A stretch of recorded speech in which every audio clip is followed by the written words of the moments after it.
When we discuss women's hair in Iran, we are not simply talking about fashion or private choices. We are examining a political battleground that goes back at least to 1936, when Reza Shah, the first Pahlavi king, implemented Kashf-e Hijab, or the Veiling Act. This law forcibly unveiled women in public, in the service of a state modernization project. Police were ordered to remove women's veils even on the street.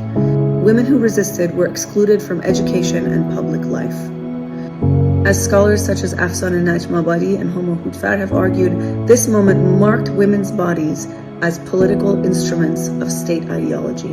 Hair became symbolic terrain. To unveil was to perform loyalty to a secular nationalist vision. The law was enforced for about 5 years, after which it was repealed, but these social norms remained, pressuring women to conform to a state vision for what women's bodies meant for the nation, symbolically and in terms of projecting the state's image out onto the international scene. After the 1979 revolution, the direction of control reversed, but the logic remained the same. Compulsory veiling mandated covering women's hair in public. By 1983, non-compliance was criminalized.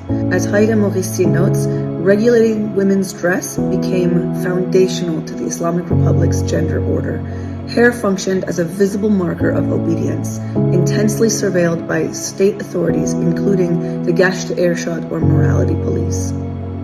The continuity is striking. In 1936, women were forced to uncover their hair in the service of a state project.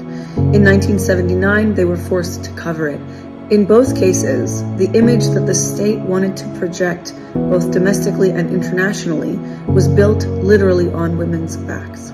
This history erupted into global consciousness in September 2022 after the death in police custody of Jina Mahsa Amini, arrested for allegedly violating hijab regulations.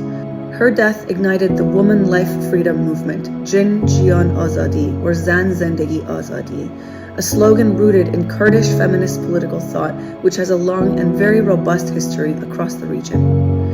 In the protests that followed, women publicly cut their hair and burned their headscarves, not only in Iran, but in demonstrations of solidarity around the world.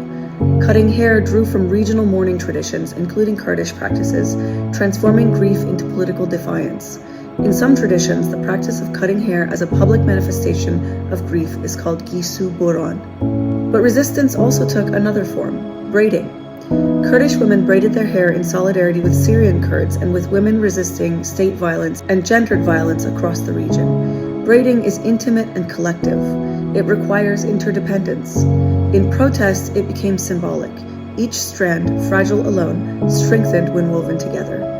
The act itself embodied the political philosophy embedded in woman life freedom, liberation as something collectively constructed. So, women's hair in Iran and in Kurdish movements is not peripheral to politics. It has been legislated, surveilled, punished, and reclaimed. It is both a tool of governance and a medium of resistance.